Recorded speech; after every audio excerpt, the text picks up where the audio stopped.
बहुत बहुत स्वागत आप सभी का। उम्मीद करता हूँ आप सब तक आवाज़ ठीक तरह से पहुँच रही होगी, आपको वीडियो भी ठीक तरह से दिखाई दे रहा होगा और साथ ही साथ आपको टेलीग्राम पे नोटिफिकेशन भी मिल गया होगा। यदि सभी चीज़ें ओके हैं तो AVT ओके लिख दीजिए, जल्दी से अपने मित्रों के साथ शेयर कर दीजिए। जिनको शेयर करें उनसे भी कह दीजिए कि पहले वो लाइक कर ले फिर वीडियो को देखें, और आप भी पहले लाइक कर लें फिर वीडियो को आराम से देखें, यानी लाइव को, ताकि हमको बार बार आपको ना कुछ कहना पड़े, बार बार ना टोकना पड़े, और आपको भी समस्या ना हो, हमको भी समस्या ना हो। लेकिन समय बदलने से बहुत सारे लोगों को समस्या हो रही होगी, और दो ऑप्शन थे हमारे पास में या तो हम समय बदलें या फिर एक आध दिन का लाइव स्किप कर दें। आप में से बहुत सारे लोगों ने इस बात को कहा कि लाइव को स्किप कर दें, यदि तबीयत ठीक नहीं है तो लाइव को स्किप करना उचित है। पर पता नहीं क्यों कि मुझे ऐसा लगा कि ये अच्छा नहीं होगा। अगर कर सकते हैं हर हाल में तो हमको प्रयास करना चाहिए। सो बहरहाल इसलिए थोड़े दिनों के लिए समय बदला है, वापस पुनः पहले वाले समय पर आने का प्रयास करेंगे। थोड़ा जल्दी करेंगे, उसको बहुत लंबे समय से प्रयास हो रहा है। तो चलिए साहब शुरू करते हैं। और हमने कहा काम की बात, तो सबसे पहले आपके काम की बात कर लें। बहुत सारी बातें आ रही हैं, बहुत सारी फेक न्यूज़ दुनिया में फैली हुई है ना। पहले आपके मोबाइल से रिलेटेड कि आपका फ़ोन कोई हैक तो नहीं कर रहा, कोई सुन तो नहीं रहा, कहीं ऐसा तो नहीं कि आपके फ़ोन के मैसेजेस कोई और रीड कर रहा हो, कहीं ऐसा तो नहीं कि आपके फ़ोन को हैक करके आपका अकाउंट ही खाली हो जाए, जो कि हो सकता है। ऐसा नहीं हो सकता।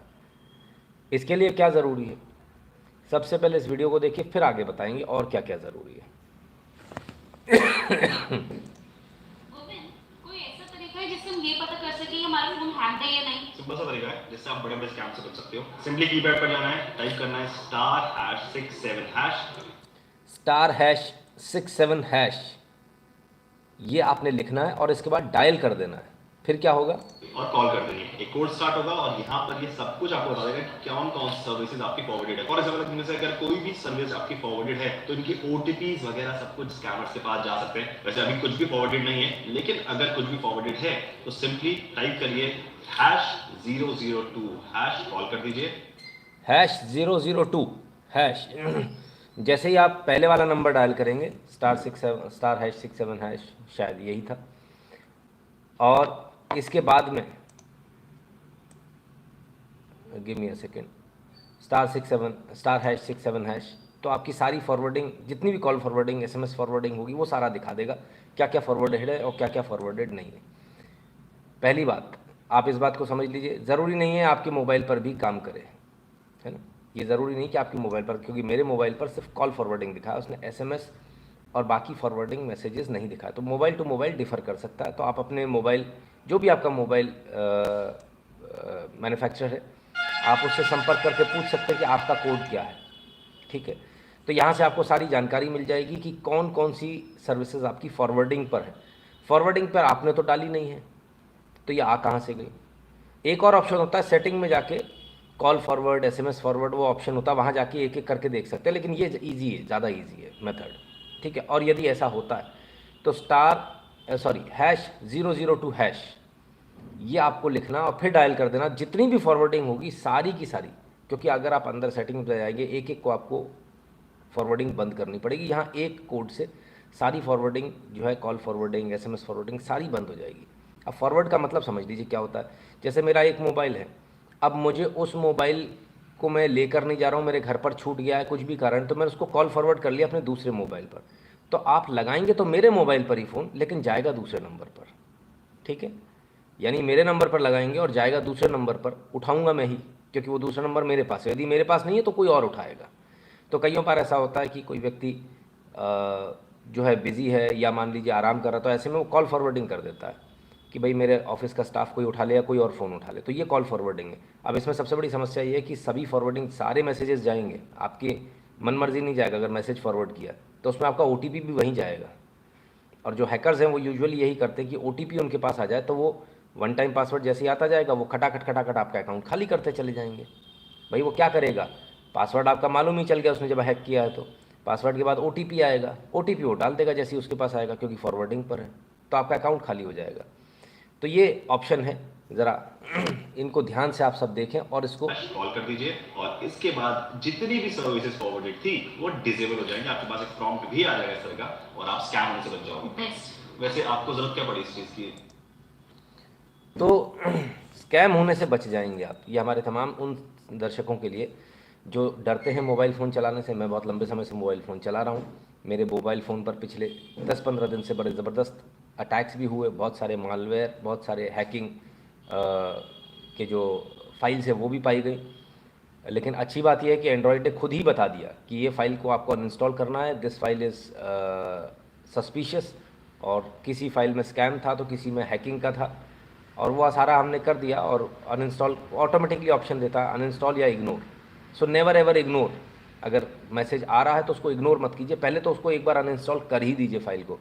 हो सकता है आपने बहुत सारे ऐसे सॉफ्टवेयर, हमारी तरह, क्योंकि हमको बहुत सारे ऐसे सॉफ्टवेयर इस्तेमाल करने पड़ते हैं जो गूगल अलाउ नहीं करता, उसके प्ले स्टोर पर नहीं है, तो वो हर बार मना करता है कि ये आप बाहर से सॉफ्टवेयर आप डाल रहे हो, ये ठीक नहीं है आपके लिए। तब ऐसे में क्या करते हो, आप अंदर जाके सेटिंग्स को ऑफ कर देते हो, कि वो कहता है कि गूगल प्ले स्टोर से ही सेटिंग होनी, कोई सॉफ्टवेयर आना चाहिए, उसी को इंस्टॉल करना। तो आप क्या करते हो, बोले नहीं, एक्सटर्नल सॉफ्टवेयर भी आ जाए, तो वो सेटिंग को बंद कर देते हो। हमेशा याद रखिए, यदि आपको ने ऐसा कोई सॉफ्टवेयर डाउनलोड किया भी है तो उसके बाद उस सेटिंग को दोबारा ऑन करना मत भूलिएगा, ठीक है ना। उसको बाय डिफ़ॉल्ट उसको ऑन रहता है, वो आप उसको ऑफ़ करते हो तो फिर से दोबारा ऑन कर दीजिए, ताकि आप इससे बचे रहें। 2 चीज़ें हो गई। 3 चीज़ें तीसरी बात, किसी भी ऐसी ऐरी गैरी नत्थु खैरी साइट पर मत जाइए जिस पर आपको भरोसा ना हो, ठीक है। पहली बात, ताला लगी साइट का विश्वास आप कर सकते हो, पूरा नहीं लेकिन काफ़ी हद तक कर सकते हो, क्योंकि गूगल ने अब इस बात को स्पष्ट रूप से कहा है। बहुत सारे लोगों ने वेरी साइन सिक्योर्ड ले रखा है, सिक्योर्ड वेबसाइट भी ले रखी है। आप जो वेबसाइट देखते हो HTTP होती है, और जो सिक्योर्ड वेबसाइट होती है वो HTTPS होती है। तो कई बार हैकर्स जो आप HTTPS भी लेने लगे, तो ताला लगा देखकर आप बिल्कुल बेफिक्र मत हो जाइए। अगर आपको शक होता है तो आप उस वेबसाइट पर मत जाइए। दूसरी बात, ऐसे बहुत सारी वेबसाइट मिलेंगी जो आपको ऑफली एक्सपेंसिव चीज़ों को बहुत सस्ते दामों में देने का प्रयास करेंगे। जैसे मान लीजिए कोई मोबाइल है 20-25 हज़ार का, वो कहेंगे 8,000 रुपये में मिल रहा है। ये मिल ही नहीं सकता, पॉसिबल ही नहीं है। तो कैसे कोई दे रहा है? क्या कोई अपना नुकसान करके दे रहा है? नहीं दे रहा। यानी कि वो फिशिंग वेबसाइट है सारी की सारी, या फिर आपका डेटा लेने वाली वेबसाइट है। बिल्कुल उन पर मत जाइए, कोई रजिस्ट्रेशन मत कीजिए। तीसरी बात, बहुत सारे लोग पॉर्न वेबसाइट पे जाते हैं, इधर जाते उधर जाते। आप ये मानिए आपका फ़ोन 100% हैक होने की उसमें आ गया, और यदि आपने ऐसी कोई भी वेबसाइट विजिट करी है तो अब आपके पास सिर्फ एक ही ऑप्शन है, क्योंकि आप उसको मैनुअली नहीं हटा पाएंगे। आप अपने सर्विस प्रोवाइडर, जो भी आपका मोबाइल मैन्युफैक्चरर है, उसका सर्विस सेंटर होगा, उस सर्विस सेंटर पर जाइए, अपने मोबाइल का बैकअप ले लीजिए एक अलग ड्राइव में, उसको दोबारा मत डालिएगा इसमें, है ना, और उनसे फ़ोन रीसेट करा लीजिए। वहाँ से मशीन से वो फ़ोन रीसेट करेंगे, यानी कि आपका पूरा डेटा चला जाएगा, नया एंड्रॉयड उस पर आ जाएगा, और लेटेस्ट एंड्रॉयड भी आपको दे देंगे साथ ही साथ। और आपकी काफ़ी सारी जो प्रॉब्लम्स है वो भी सॉल्व हो जाएंगी, जैसे कि बैटरी बैकअप कम होना, फ़ोन का हीट होना, ये तमाम सारी चीज़ें जो है नया जो आपको एंड्रॉयड वो उस पर चढ़ा कर देंगे, उससे आपकी प्रॉब्लम सॉल्व हो जाएगी। तो कोई सब मुश्किल नहीं है फ़ोन चलाना।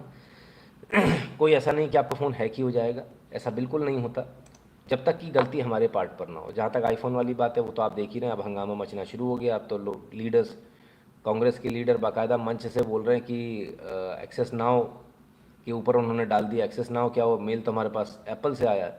हम भी तो यही कह रहे हैं, आप लोग इतने बेवकूफ़ हो, ये हमें मालूम नहीं था। मैं हैरान रह गया कांग्रेस के जो प्रवक्ता हैं उनकी बातें सुनकर, कि इतने भी बुद्धू लोग हो सकते, उन्हें यही नहीं पता कि कौन सी मेल कहाँ से आ रही है, और वो उसको लेकर हंगामा मचा रहे। 2 चीज़ें, या तो वो बहुत ज़्यादा बुद्धू हैं या फिर बहुत ज़्यादा स्मार्ट है, कि उनको बस हंगामा ही मचाना है। सो खैर, बहरहाल उसका पटाक्षेप हम कर चुके हैं, वो चीज़ें आपके सामने हैं, दोबारा उसकी ज़रूरत नहीं है। नवीन कोटा जी बहुत बहुत धन्यवाद, स्वागत है आपका। वरुण जी कहते हैं प्रणाम गुरुजी, हमारे लिए तो समय परफेक्ट है। अच्छा, बहुत बढ़िया। हाँ, आपके यहाँ शाम हो जाती है, ये बात भी सही है। तो उस हिसाब से भी परफेक्ट है। थोड़ा और जल्दी करेंगे, अगर 7 बजे का टाइम सेट हुआ तो सुबह 7 बजे कर लेंगे, ऐसा कर लेंगे, राइट ना। लेकिन अब वो कंटिन्यूस काम करते समय जो एक लय बनती है, वो बीच में ब्रेक लेने पे वो लय टूट जाती है, वो मज़ा नहीं आता ना। इसलिए हम प्रयास करते हैं कि कंटिन्यूटी में रहे। खैर बहरहाल, चलिए साहब, तो तमाम सारी बातों के बीच प्रधानमंत्री मोदी का एक वीडियो आया, और ये वीडियो बहुत स्पष्ट रूप से बताता है क्यों प्रधानमंत्री मोदी इतने पॉपुलर, इतने लोकप्रिय हैं अपने जनता के बीच में और उनके चाहने वालों के बीच में। आखिर ऐसा क्या है जो मोदी को मोदी बनाता है? आपने कई बार देखा होगा, बहुत सारे लोग गुलदस्ता देने आते हैं, कई महिलाएं आईं बड़ी पार्टी के अधपगले बच्चे के पास, दुत्कार के भगा दिया गया महिलाओं को धक्का देकर। टेढ़ी नाक वाले को आपने देखा, टोंटी को देखा, उसने भी बदतमीज़ी करी अपने ही कार्यकर्ताओं के साथ जो उनसे मिलना चाह रहे थे, उनके साथ सेल्फी लेना चाह रहे थे। कई बार आपने देखा होगा मोबाइल लोगों के फेंक दिए, तोड़ दिए, धक्का दे दिया, ये तमाम सारी चीज़ें देखी होंगी। लेकिन अब इसके विपरीत एक और आपको चेहरा दिखाता हूँ, और उस चेहरे को देखिए और समझिए क्यों ये व्यक्ति इतना पॉपुलर है। पहले तो इसी से समझ में आ रहा होगा आपको। बेटी, मैंने तुम्हारी ये तस्वीर देखी है। बेटी, मैंने तुम्हारी ये तस्वीर देखी है। तुम इतना बढ़िया काम करके लाई हो, मैं तुम्हें आशीर्वाद देता हूँ। लेकिन बेटी थक जाओगी, तुम कब से खड़ी हो। ये पुलिस के जवानों से मैं कहता हूँ, तस्वीर बेटी देना चाहती हूँ तो ले लीजिए और मुझे जरूर पहुंचाएगी, और तुम्हारा पता उस पर लिख देना, मैं जरूर तुझे चिट्ठी लिखूंगा।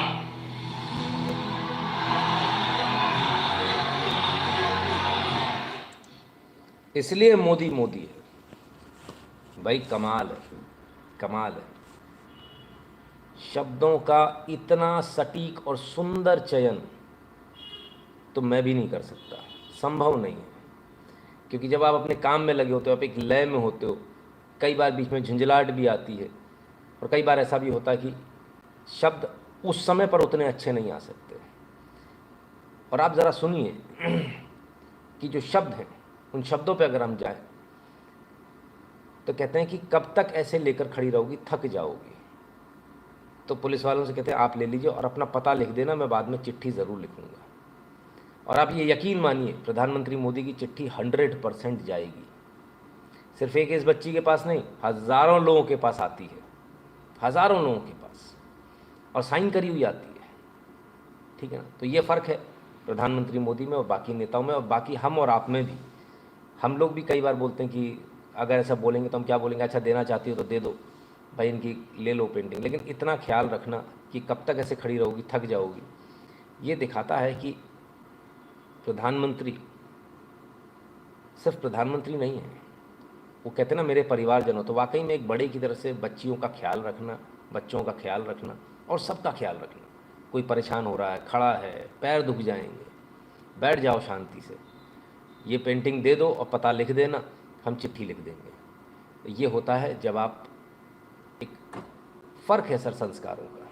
दूसरी तरफ लोग दुत्कार देते हैं, भगा देते हैं। अजब गजब है। चलिए, तो ये तो था क्यों प्रधानमंत्री इतने पॉपुलर हैं, क्यों प्रधानमंत्री को लोग इतना पसंद करते हैं, ये उसकी एक झलक थी। उम्मीद करता हूँ आप सबको भी ये बात समझ में आएगी। ये ब्रह्मचर्य की शक्ति है, गोलू जी कहते हैं। प्रॉबली सर, बाकी हम तो मानते हैं कि कुछ तो अलग है जो एक आम इंसान से इनको अलग करता है। जो लोग अभी जुड़े हैं उनसे निवेदन है, कृपया वीडियो को पहले लाइक कर लें, फिर आराम से देखें। ठीक है, चलिए साहब अगली न्यूज़ की तरफ चलते हैं। और कल तो 2 तारीख थी, कल गुटके को जाना था भाई साहब। बड़ी तैयारी, गजब की तैयारी। ओ हो, ज़रा देखिए, रस्सियाँ वस्सियाँ बांधी जा रही हैं साहब, हैं? इतनी तैयारी पूरे दिल्ली में तैयारी हो रही है। मेरे को सम्मन आया है, सम्मन। कोई कह रहा था वो सम्मान समझ बैठे उसको। अरे राम राम, धोखा हो गया, धोखा हमारे साथ में। तो भाई बड़ी गजब तैयारी हो रही थी, हाँ, कि आएगा सामने वाला। ओफो, अरे बाप रे बाप, इतनी पुलिस।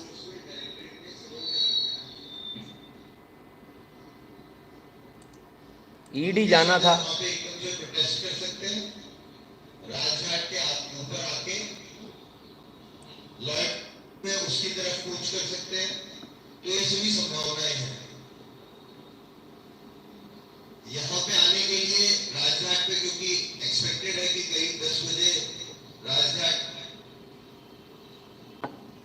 आके और फिर ईडी जाएगा, इसलिए कुछ नहीं।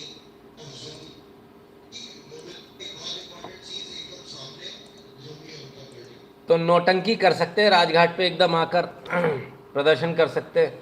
उसकी तैयारी पुलिस ने कर रखी थी। पुलिस ने सोचा भाई आएंगे, सब ने सोचा था आएंगे, कट्टर ईमानदार लोग हैं।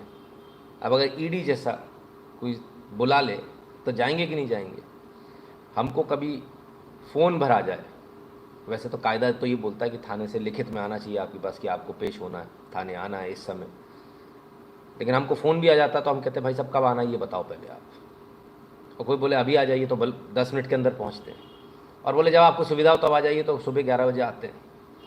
तो कभी जो सही आदमी होता है वो डरता नहीं है, वो उल्टा दबंगी के साथ जाता है कि आखिर ऐसी क्या बात है, किस लिए बुलाएगा, और कभी नहीं पूछता। कोई सही आदमी कभी नहीं पूछता क्यों क्या किस लिए, हमने आज तक नहीं पूछा सर।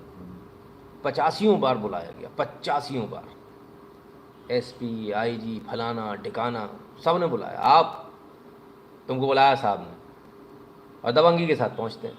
फिर अगर वहाँ जाके वो कोई सवाल जवाब करते हैं फलाना ढिकाना, वो जवाब देते हैं। कभी बोलते हैं सबूत, तो हमने कहा आपने बोला था कि लेकर आओ, आपने बताया था किस लिए बुला रहे हो, नहीं बताया तो फिर सबूत कहाँ से आएगा। तो साहब कल दे जाना, नहीं दे नहीं जाएंगे, हाँ अपना सिपाही भेज देना, वो ले जाएगा। जो सबूत चाहिए आपको सारे मिलेंगे, लेकिन आप मुझे परेशान नहीं कर सकते। आपने बुलाया, मैं आया, आपका सम्मान रखा। तो हर आदमी जो ईमानदार होता है दबंगी के साथ जाता सीना चौड़ा करके। फिर क्या हुआ, ये भी गए होंगे भाई, कट्टर ईमानदार हैं, क्यों नहीं गए होंगे, देखे जरा हैं ये क्या हुआ। ले भैया, कौन ने लिखा है, अरविंद केजरीवाल चीफ मिनिस्टर, किसको, जोगिंदर असिस्टेंट डायरेक्टर, ओ हो ईडी को चिट्ठी लिख दी 2/11 को, और चिट्ठी लिख के फरार, गुटका गायब। अरे गजब हो गया, पहली बार साइन दिख रहा है भाई, उसको भी छुपा दिया है ANI ने। क्या हुआ भाई, देखें जरा। दिल्ली के मुख्यमंत्री अरविंद केजरीवाल का ईडी को जवाब, आम आदमी पार्टी का राष्ट्रीय संयोजक और स्टार प्रचारक होने के नाते मुझे चुनाव प्रचार के लिए यात्रा करनी पड़ती है, और आपके अपने क्षेत्रीय कार्यकर्ताओं को राजनीतिक मार्गदर्शन प्रदान करना पड़ता है। दिल्ली के उप मुख्यमंत्री के रूप में मेरे पास शासन आधिकारिक प्रतिबद्धताएं जिनके लिए मेरी उपस्थिति आवश्यक है। अच्छा जी, गजब हो गया। तो कहते हैं आम आदमी पार्टी का नेता हूँ, स्टार प्रचारक हूँ, संयोजक हूँ, मुझे जगह जगह जाना पड़ता है, चुनाव चल रहा है, और जी मेरे को चुनाव में मैं ना जा पाऊँ, इसलिए मोदी जी ने चाल चली है, इसलिए मोदी जी ने जो है इस तरह से किया है, तो मेरे को नहीं जाने देना चाहते। अरे दपोड़े, अब समझ में आया। नोटिस कब दिया था ईडी ने, तब क्यों नहीं हल्का जवाब दिया। ये सुबह सुबह 2 तारीख को लिखकर भाग के हो गए, जैसे वो देखा ना मीटिंग में से उठ के भागता है, देखा ना कैसे भागता है एकदम से मीटिंग से उठ के, ऐसे ही चिट्ठी लिखी हो भाग गया। अब इसको बोलते हैं इवेडिंग, है ना, ऐसा इवेड करना कि बचकर भागना, इसकी आवश्यकता क्या है। दूसरी और सबसे गंभीर बात, ये कोई आम आदमी करता तो चलता, आप और मैं कर सकते हैं ऐसा, लेकिन तारीख पर न जाकर ये कहना कि मुझे स्टार प्रचारक है, मैं ये हूँ, मैं वो हूँ, इसका मतलब तो ये होगा। ईडी देखिए एक संवैधानिक संस्था है, और आपने जब शपथ ली है तो आपने भारत के संविधान की शपथ ली है कि भारत के संविधान के तहत जो कानून है मैं उनका पालन करूँगा। और उसमें से एक कानून ये होता है, जब आपको समन दिया जाए तो उस समन पर आपको जाना होता है। इस समन पर आप गए नहीं, आपने भारत के संविधान की शपथ ली, आपने तो पहली शपथ तोड़ दी। आप तो झूठ बोल रहे हो, आप भाग रहे हो, डर रहे हो। क्यों डर रहे हो, किस चीज़ से डर रहे हो, क्या डर पड़ा है। डर तो बहुत सारे हैं। शराब घोटाला इतनी आसानी से पीछा नहीं छोड़ेगा, क्योंकि जो आपने शराब घोटाले में जो घोटाले किए हैं वो तो सबको सामने दिख रहा है। कैसे बोतल जो है महंगी हो गई, और कैसे जो है कमीशन जो है रातों रात 10 गुना 12 गुना हो गया, और कैसे लोगों ने एक महीने में 500-500 करोड़ रुपए बना लिए, एक महीने में। जब एक महीने में आदमी 500 करोड़ बनाएगा सर, तो CBI और ईडी इतनी बेवकूफ़ तो नहीं है आँख बंद करके बैठी रहेगी। तो फिलहाल इनको बुलाया गया, गए नहीं, डर के भाग गए। अभी तो केसेस बहुत सारे हैं, अभी तो शीश महल का केस भी खुलना है, अभी चिल्लाओ कितना चिल्लाओगे। खैर चलिए, तो क्यों नहीं गए, कारण क्या है, और नहीं गए तो गए कहाँ, देखें जरा। ओए होए, इतने सारे भोंगे, अरे बाप रे बाप, ऐसा तो ट्रक आपने कहीं देखा ही नहीं होगा, पर इनका देखिए, इतने भोंगे लगाकर चल रहे हैं साहब। तुरई बोलते हैं इसको, हैं हमारे यहाँ देसी भाषा में। क्या कह रहे हैं सुने जरा। जिस दिन चुनाव के नतीजे आएंगे, मुझे नहीं पता मैं जेल में होऊंगा कि मैं बाहर होऊंगा, लेकिन मैं उत्तर प्रदेश के लोग भी चमत्कार करके दिखाएंगे। जिस दिन चुनाव के नतीजे आएंगे, मुझे नहीं पता मैं जेल में होऊंगा कि मैं बाहर होऊंगा। जिस दिन चुनाव के नतीजे आएंगे, मुझे नहीं पता मैं जेल में होऊंगा कि मैं बाहर होऊंगा। कमाल है, बड़ी कन्फर्मेशन है भाई। ईडी से बड़ी कन्फर्मेशन तो इनकी खुद के पास है। कहते जिस दिन मध्य प्रदेश के चुनाव के नतीजे, ये राज्यसभा जो विधानसभा के जो चुनाव ने उनके नतीजे आएंगे तो मुझे नहीं पता मैं जेल में होऊंगा या बाहर होऊंगा। क्यों नहीं पता आपको? दबंगी के साथ बोलिए हमने कुछ नहीं किया, हमको कोई जेल में डाल ही नहीं सकता। अच्छा, तो बकरे की अम्मा कब तक खैर मनाएगी? खैर पता चल रहा है जो काली करतूतें करी है, मालूम है कि उसमें जेल जाना है। साइन नहीं किए थे इन्होंने। अरविंद केजरीवाल के ऑफिस से पास हुए ऑर्डर्स में 99% ऑर्डर्स में अरविंद केजरीवाल के साइन नहीं है। और ये 10 साल राज कर चुके हैं दिल्ली पर, तब इनका ये हाल है। आप अंदाज़ा लगाइए साहब। और ये सबसे ईमानदार हैं, कमाल के लोग हैं साहब। खैर कोई नहीं, वक्त बताएगा आप अंदर होंगे या बाहर होंगे। तो इस डर के कारण नहीं गए, इस डर के कारण इवेड कर रहे थे कि ये इनके इन प्रकार कैसे भी करके मैं बच जाऊँ। दुनिया भर की बातें करते हैं कि मुझे चुनाव प्रचार के लिए जाना है, फलाना जाना है, ठिकाना जाना है। जाना कहीं नहीं है सर, जाना तो आपको एक ही जगह है और वो है तिहाड़। नहीं, आप ही के अंडर आती है, टेंशन मत लीजिए। तो आप भी मसाज वसाज अपनी करा लीजिएगा किसी से। भ्रष्टाचार करने से पहले सोचना चाहिए था। और मैं तो कहता हूँ ईडी से इनको गिरफ्तार मत कीजिए, पहले तो इनको बुलाइए, 20 तारीख इनसे लगवाइए, तब गिरफ्तार कीजिएगा, जब ये खुद से इनको समझ में आ जाए अच्छी तरह से। सवाल का जवाब देने में इतना कष्ट, क्योंकि जवाब देना कभी सीखा ही नहीं है। पैसे देकर सवाल पूछवाना सीखा है मीडिया से, अब ईडी में तो ऐसा नहीं हो पाएगा। तो फंस गए साहब। और ईडी तो वो है जो अपने अपनों को नहीं छोड़ती है। ईडी के कई अधिकारी खुद ही ईडी ने पकड़ लिए इसी शराब घोटाले में। इनके द्वारा पेशकश की गई थी 5-5 करोड़ रुपए की। बस तुम बता दो अगला स्टेप क्या है इस बात के, 5 करोड़ रुपए। फिर अगला स्टेप बताओगे 5 करोड़ और, तो इतना कितना खाया है कि 5-5 करोड़ आप एक एक तारीख पे बता रहे हो। बड़े कमाल की बात है साहब। बट एनीवेज, डर लाजमी है क्योंकि घोटाला बड़ा है और इस घोटाले से बचना तो थोड़ा मुश्किल है। थोड़ा नहीं, ज़्यादा मुश्किल है। कह रहे सुप्रीम कोर्ट ने ऐसा कहा वैसा कहा, इसको लताड़ दिया उसको लताड़ दिया, फिर भी बेल नहीं दी। सुप्रीम कोर्ट ने कहा सारे केस फर्जी हैं जी, फिर भी बेल नहीं दी। 380 करोड़ का जिक्र किया है सुप्रीम कोर्ट ने अपने ऑर्डर में। कहते हो वो तो हमें पता नहीं 380 करोड़ कैसे आ गए। कमाल है, 380 करोड़ कहाँ से आ गए मालूम नहीं है। और जो 1500 करोड़ अंदर हो गए वो कौन बताएगा, उसका भी तो हिसाब दे दो। घोटाला 1500 करोड़ का तो प्राइमा फेसी दिख रहा है, कितने का अभी खुदेगी तब मालूम चलेगी। सोचिए चलाई कितने दिन ये शराब, नई शराब नहीं थी, मेरे ख्याल से 2-4 महीने चली थी शायद, उतने में 1500 करोड़ अंदर। आई शाबाश, इतने से बित्ते से एक शहर बराबर दिल्ली से। ओ हो, पंजाब में क्या हो रहा है भगवान ही मालिक है। और तभी मैं कहूँ ये ड्रग्स का अचानक आवाजाही इतनी बढ़ कैसे गई है। रोज कोई नया ड्रोन मार मार के गिरा रही है बीएसएफ। 50 किलोमीटर का दायरा कर दिया, बड़ा लोगों को दर्द हुआ उस पर। क्यों दर्द हुआ, आपको क्या फ़र्क पड़ने वाला है। Let the BSF do their own job और आप अपना कीजिए। कमाल है भाई। अपने आप को हीरो बताने वाले लोग, और ये आए मालूम क्या क्या कहते हैं, हम भ्रष्टाचार मिटाएंगे, नई तरह की राजनीति। ऐसी नई तरह की राजनीति मैंने आज तक नहीं देखी, जो खुले में चैलेंज करते हैं और जैसे ही नोटिस आता है दुम अंदर और गायब, चूहे की तरह बिल में घुस गया, गायब है। चलो कोई बात नहीं, इनका प्रयास ये है कि बिना सवाल जवाब के इनको अरेस्ट कर लिया जाए, तो ये विक्टिम कार्ड खेलें। और मेरा ईडी से कहना, आप सब्र रखिए, ढांढस रखिए, कब तक भागेंगे। 17 तारीख तक 18 का नोटिस दीजिए, कहना आ जा बेटा 18 को आ, चल 18 को निपटेंगे, ठीक है ना। कब तक भागोगे बाबू, जो भाग रहा है ना उसको और भगाओ। बिल्ली को चूहे को दौड़ाने में बहुत मज़ा आता है। वरुण सिंह जी कहते हैं sir ji fees for this month, timing is better for me instead of waiting till 3 AM। अच्छा, आपके यहाँ 3 बजते उस समय। चलिए देखेंगे, कुछ विचार करेंगे क्या हो सकता है। तो कुल मिलाकर जो है केजरीवाल जी भाग रहे, बुरी तरह से भाग रहे, वो स्टार और हम भ्रष्टाचारी। नवीन जी असलियत में तो ऐसा ही है, क्योंकि दिल्ली वालों की अगर बात करें जब 200-200 रुपये पे बिक रहे हैं तो भ्रष्टाचार ही है वो।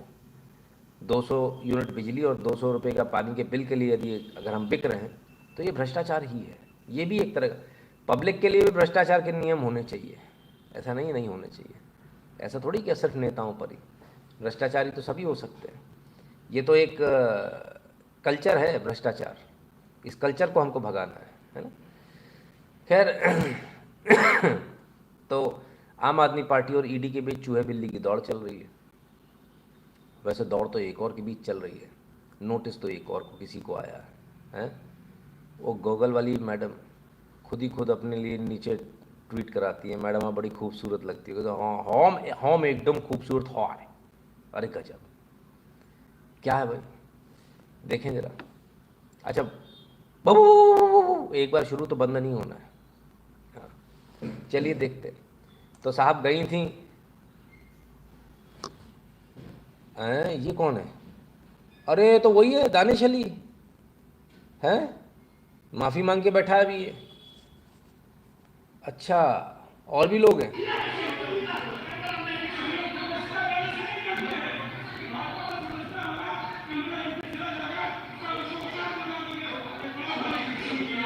तुम कौन है भाई? और मैडम ये दो पोर्श कॉय को लेके चल रहा है। ओहो टोकला दानिश अली भी है, सारा चोर एक जगह मिल के हो गया है।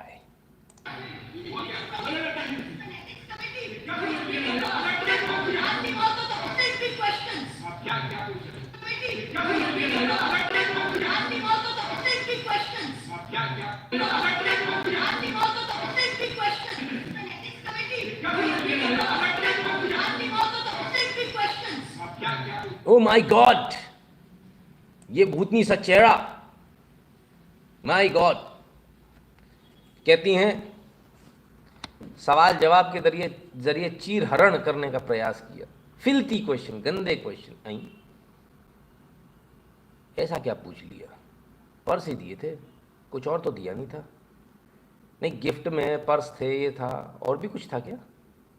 क्योंकि पूछा तो वही जाएगा ना जो एफिडेविट में है या जो इन तमाम सारे मामलों में। कुछ फिल्थी चीज़ का कुछ जिक्र है क्या? नहीं मतलब पूछ रहा हूँ कौन से फिल्थी क्वेश्चन पूछे, हमें अभी तक समझ में नहीं आया। चलो आगे देखते हैं। पारस देखते, good morning Shukla uncle, good to see you live during day time. धन्यवाद भैया।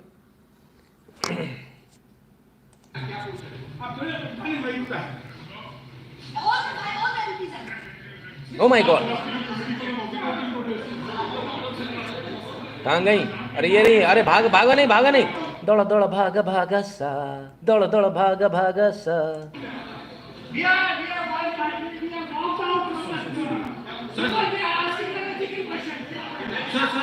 सर आपको मैंने वॉकआउट क्यों किया है सर? वॉकआउट इसलिए क्या की रात में किससे बात करते, क्या बात करते, ये चीज में पूछे क्या की रात में किससे बात करते, क्या बात करते, ये चीज में पूछे। एक मिनट, नहीं मतलब दानिश अली जी गुस्सा हो रहा है। रात में किससे बात करते हो, क्या बात करते हो?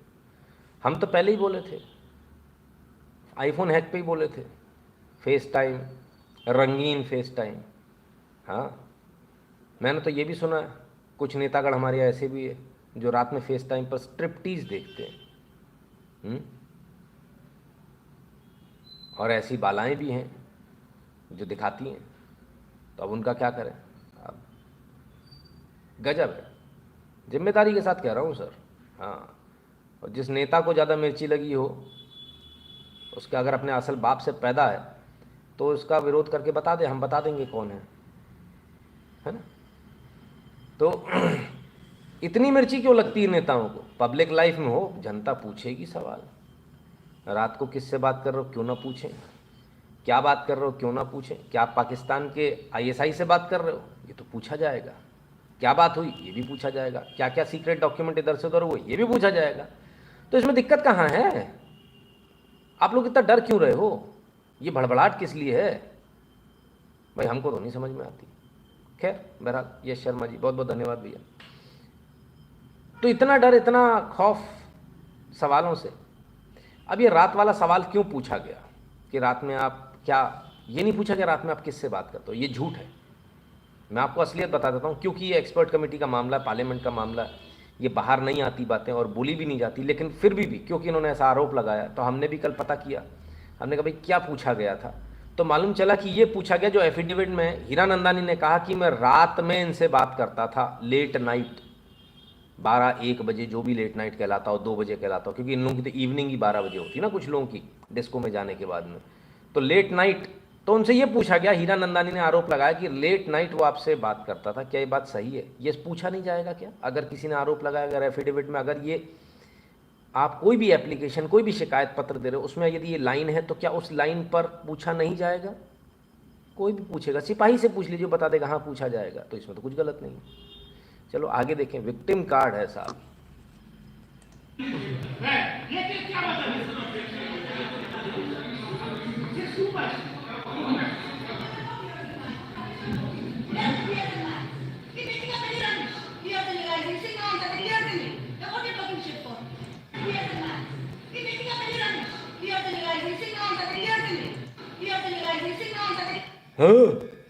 अरे बाप रे, ऐसे तो बचपन में डराते थे हम लोग स्कूल में, भूत आया किधर आया, हाँ भूत आया, अरे बाप रे, ये अभी तक चल रहा है।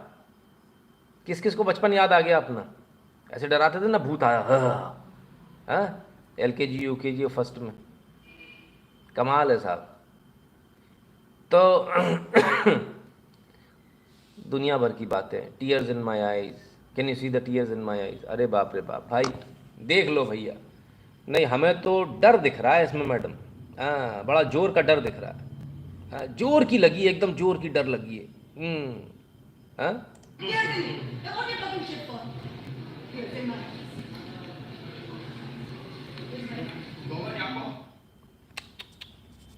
एकदम गुच्छा है, बहुत गुच्छा है आप भोंगाली बाबू बॉन्ग्स। मैं आपको एक बड़ी क्लियर बात बता दूं, मैं कोई बंगाली ऑफेंड ना हो कृपया करके, मैंने जनरली, मतलब सबके लिए नहीं बोल रहा हूँ, एक जनरली बोल रहा हूँ। जनरली जब मैंने देखा है तो अक्सर मैंने देखा है जब भी कभी किसी चीज़ पर झगड़ा हो बंगाली से हो, और अगर वो गलत हो तो बहुत ज़ोर से चिल्लाता है। वैसे बाकी लोग भी चिल्लाते हैं पर बंगाल में थोड़ा ज़्यादा प्रसिद्ध है ना। एक बार गया था तो मेरी सीट पे कोई और सज्जन बैठे थे, सेकंड AC का टिकट, और तो मैंने उनसे बोला, मैंने कहा प्रभु आप शायद गलत सीट पर बैठे, सीट मेरी है। तो बोले आपका हाय हमारा हाय। हमने कहा तुम्हारा कैसे? तू OTT हमको दिया है, कंडक्टर दिया, हम कंडक्टर कैसे दिया? ये तो हमारा है, हम तुमको दिखा रहा हमारा रिजर्वेशन, तुम्हारा तुम खरीद लिया क्या? और बड़ी ज़ोर ज़ोर से चिल्लाना शुरू हुआ। उन्होंने कहा यार ठीक है यार, हमने कहा ये भी सही है, हमने कहा शायद यहाँ चिल्लाने का ही कल्चर है, पर बड़ी ज़ोर से हमने भी उनको बाप किया, तो उसके बाद दुम दबा के चले गए थे। तो ये कल्चर है सर, कई जगह का कल्चर अलग होता है ना, सब जगह का अपना अपना होता है। खैर बड़ी ज़ोर ज़ोर से चिल्लाई, और चिल्लाने का उनका पर्पज़ ये था कि देखिए जो जितनी ज़ोर से चिल्लाता है ना, बस ये समझ लीजिए वो अपनी झूठ को, अपनी गलतियों को छुपा रहा है, उसका प्रयास है। तो महुआ जी चिल्ला बहुत ज़ोर से रही हैं, होना कुछ नहीं है मैडम, फंस गई हो आप, जवाब आपको देना पड़ेगा। सांसद ही जाएगी, इसको लिख लीजिए पहली बात, और 24 से पहले जाएगी, इसको भी लिख लीजिए। और ये जो बदतमीज़ी करी है इस पर एक्स्ट्रा चार्ज बनता है, जेल भी जाएंगी आप, इसको भी लिख लीजिएगा, क्योंकि आपने पासवर्ड जो दिया है 47 टाइम्स UAE से ऑपरेट हुआ, खाड़ी देशों से ऑपरेट हुआ है। वो सब ठीक है, आप बताइए सुबह की कॉफ़ी अच्छी है आपके लिए या रात की? अब ये तो देखते हैं बॉस, अभी ट्रायल एंड एरर बेसिस पे मेथड पे चल रहा है फ़िलहाल, लोगों को अगर पसंद आएगा तो इसी को रखेंगे। व्हेन ट्वीटेड अबाउट माँ काली दैट वाज नॉट फिल्थी। नहीं मैं सवाल सर, बस नवीन जी मेरा सवाल कुछ और है, पूछा तो वही जाएगा जो लेटर में लिखा है आपने और उसने। क्या फिल्थी है, मतलब ऐसा फिल्थी लेन देन क्या हुआ है जिसके बारे में सवाल पूछा जा रहा है? फिल्थी है, क्या फिल्थी है भैया, नहीं बताओ तो सही। Nation wants to know what is filthy in that. कुछ तो ऐसा फिल्थी होगा, करते समय फिल्थी नहीं लगा, सवाल पूछ लिया तो फिल्थी हो गया। अच्छा मतलब ये फिल्थी बड़ा अच्छा है, हाँ? इतनी आसानी से नहीं जाने देंगे। फेमिनिज्म का झंडा उठा के सोच लो कोई निकल जाए पतली गली से, ना, सवाल ही नहीं है। जवाब आपको देना पड़ेगा, देश के टैक्स पेयर्स का हार्ड अर्न मनी है, मेरा पैसा हराम का नहीं है, खून पसीने की कमाई में से हम टैक्स देते हैं, 18-18 घंटे काम करते हैं, इसके बावजूद टैक्स भरते हैं और पूरा भरते हैं। सरकार ऐसे चूस कर लेती है टैक्स, ऐसा दिल दुखता है, जनवरी से दुख होने लगती है और मार्च में आके जब पैसा देना पड़ता ना, मैं जानता हूँ क्या गुजरती है, क्योंकि पैसा तो खर्च हो चुका होता है। अब उस समय ऐसा लगता है टैक्स का ही पैसा, लेकिन उस समय ऐसा लगता है हमारी जेब से जा रहा है। हम तो कहते हैं सरकार से, सरकार मार्च में मत लिया करो, हर महीने का ले लो तो कम से कम दर्द कम रहे, और उतना पहले ही कट जाएगा तो खर्च नहीं होगा। तुम्हारा टैक्स का पैसा हमारे पास रखा रहता है, खर्च हो जाता है, फिर हमको इधर उधर से कहीं से जुगाड़ करके कहीं कभी अपने दूसरे खाते से लो, कभी किसी और से लो और टैक्स भरो। मैं आपको पिछले साल का बता सकता हूँ सर, FDR तोड़वा कर टैक्स भरा है मैंने, ठीक है ना। तो इसलिए बुरा लगता है और इसलिए हम सवाल पूछेंगे और आपको हमारे सवालों का जवाब देना पड़ेगा, क्योंकि आप हमारे टुकड़ों पर पल रहे हो, हमारे टैक्स के पैसों पर पल रहे हो। हर सांसद के लिए, हर विधायक के लिए, हर पार्षद के लिए, हर पब्लिक सर्वेंट के लिए ये मैसेज है। आप ये मत सोचिए आपको तनख्वाह कहीं और से नहीं मिल रही है, हमसे मिल रही है। We are the tax payers, और इसलिए हम ही डिसाइड करेंगे कि क्या होना चाहिए और क्या नहीं होना चाहिए। गजब है साहब। माधवी जी कैसी है? सुप्रभात। It's really strange but also really good to see you in morning live. Your analysis and dedication is inspiring. बहुत बहुत धन्यवाद माधवी जी। चलिए तो गुस्सा बहुत है, फिल्थी क्वेश्चन, गुस्सा होकर निकल गए। कुछ नहीं है सर, घुमा फिरा के बात सिर्फ इतनी सी है कि जवाब नहीं देना है। सवाल जब पूछा जाएगा, घिर गए हैं तो चिल्लाना शुरू कर दो, विक्टिम कार्ड खेलना शुरू कर दो। तो ज़रा देखें ये भी क्या कहते हैं, सुने जरा।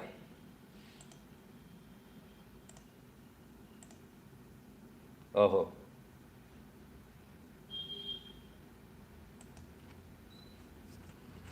कई सारे लोग और भी उतर के आए और इनके फेवर में उतर कर आए, और उनका कहना है कि भाई सवाल जो पूछे गए वो सवाल गलत है, ऐसे सवाल नहीं पूछे जाने चाहिए।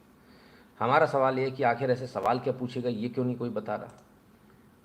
भाई आप ये तो बताइए कि आखिर ऐसा क्या पूछा गया है जिससे आपको समस्या है, जिससे आपको परेशानी है, ये तो आपको बताना पड़ेगा ना, या बिना बताए ही काम हो जाएगा।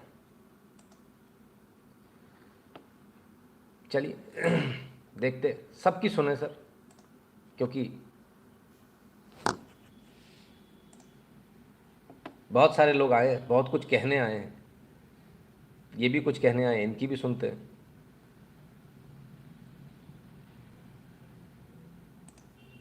I guess there is some problem with the video.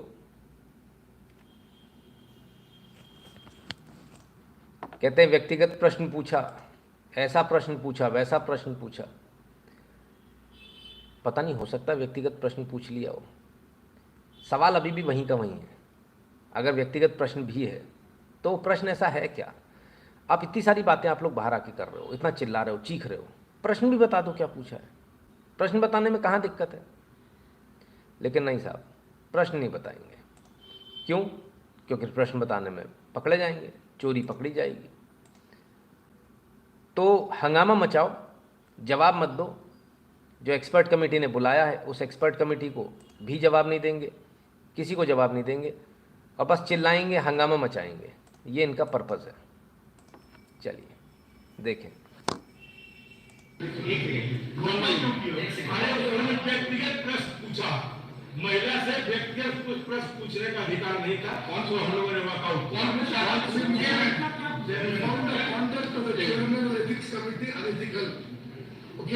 the whole line of questioning, it seemed to me that he's acting on somebody's behest. It is very, very bad. For 2 days we're asking him some things. This NIC portal issue, where is the parliament who says who is the authorized person? They're not replying. And then he'll ask the other lady MP, where are you traveling? Where are you meeting? Can you give us the phone records? I think we heard कितनी बार आपने अपने दोस्तों से बात की? कितनी बार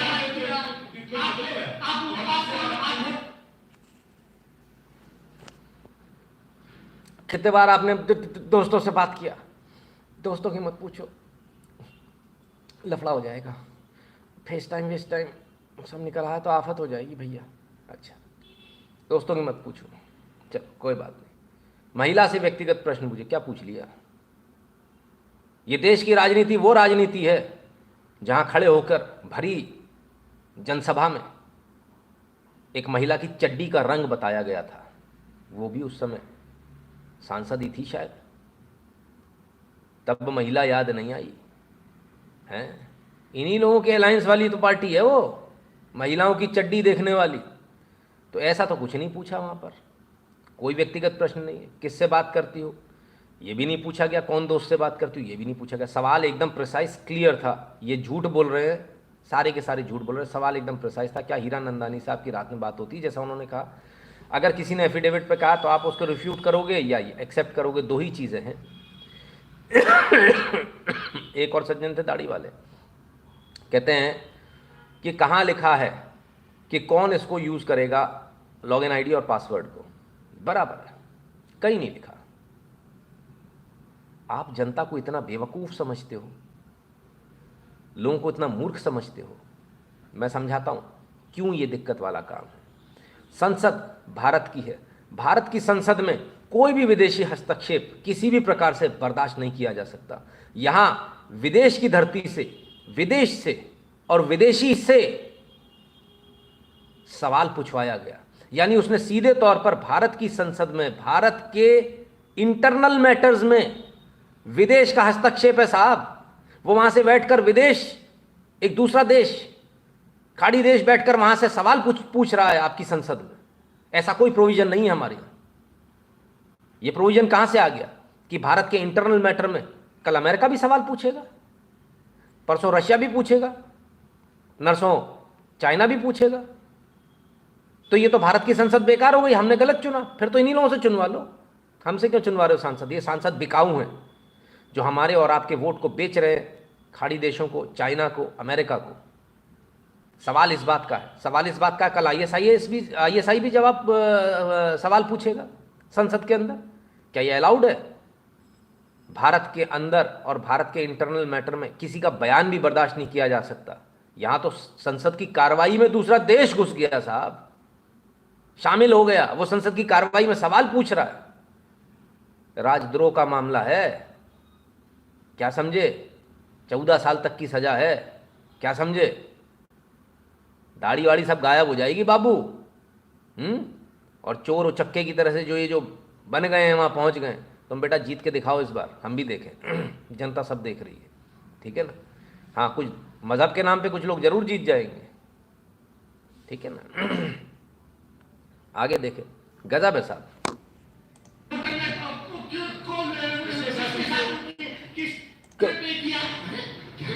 है क्या क्या क्या क्या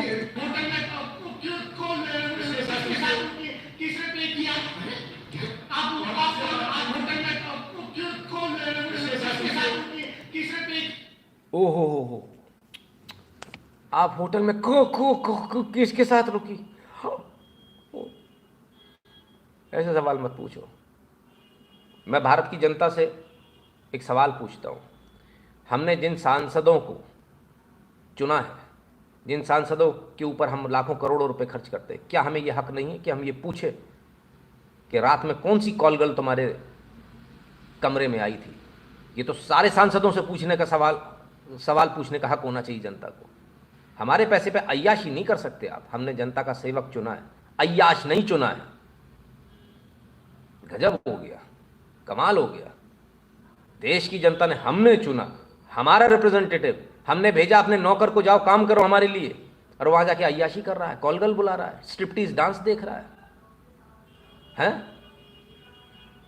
उसने होटल के रूम को कोठा बना रखा है और कहते सवाल ना पूछो। ये सवाल तो हर कोई पूछेगा। अगर ऐसे विधायक सांसद है तो उनसे पूछा जाना चाहिए। जनता को सब कुछ, सारे अधिकार हैं। आप चले जाइए ना पब्लिक लाइफ से, कोई नहीं पूछेगा। कोई पूछ रहा है क्या जो पब्लिक लाइफ में नहीं है उनसे? कितने सारे लोग हैं बिजनेस कर रहे हैं, वो रोज रंगरलिया मना रहे हैं, उनसे कोई नहीं पूछ रहा। हाँ, होटल गुलजारी उनसे है भाई साहब, ये बाजार ऐसे थोड़ी चल रहे हैं, उनसे कोई नहीं पूछ रहा। पूछ रहे हैं तो उनसे पूछ रहे हैं जिन पर जिम्मेदारी है। दो लोगों से पूछा जाता है, एक पब्लिक लाइफ में जो लोग हैं, दूसरा जो बिजनेसमैन है बड़े कॉर्पोरेट से, उनसे पूछा जाता है आपने देश के लिए, हमारे समाज से आपने पैसा कमाया तो हमारे समाज के लिए आपने क्या किया। हालांकि उनसे भी कोई पूछता नहीं इस देश में, पूछना चाहिए, आवश्यक है। पब्लिक लाइफ से चले जाओ सर, कोई नहीं कह रहा। हकला बहुत रहे हैं साहब, हैं? कहाँ आप काहे रही हो? there any evidence of any cash transfer? You first put that and then you talk all this. There is no evidence of any cash transfer.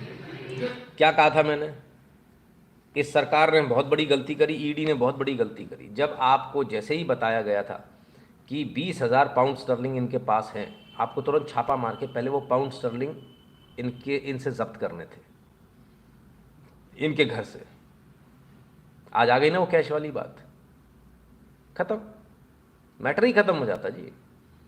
चलिए आगे चले। पर अगर ऐसा करते तब ये चिल्लाते। ईडी ने खुद ने रख दिए 20,000 pound sterling.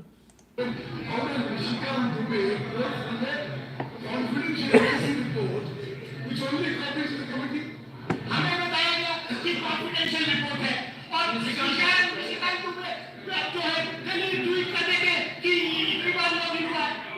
This is too much sir. आप लोग की टेरिटरी प्लीज सर।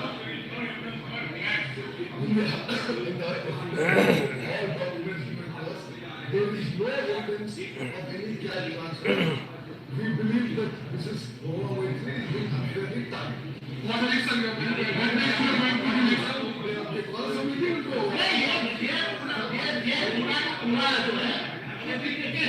कि कोई सरकार के खिलाफ या किसी बिजनेस हाउस के खिलाफ ना बोले और इस तरीके का पार्टी की चीज है वो पार्टी के एक्टिविटी थोड़ी है। तो जवाब नहीं देना, बिना जवाब दिए भाग जाएंगे। चलो अच्छी बात है। दुनिया भर के आरोप लगाए लेकिन उन आरोपों का कोई नतीजा निकला नहीं। महुआ जी भी आरोप लगा रही हैं।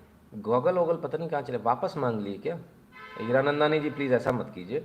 आप जो दे दिया उसको थोड़ी वापस लेते। आप तो वो वाला गाना गा रहे हो, हाँ क्या था वो शाम लौटा दो मेरा वो सामान लौटा दो, हाँ ऐसा थोड़ी होता है।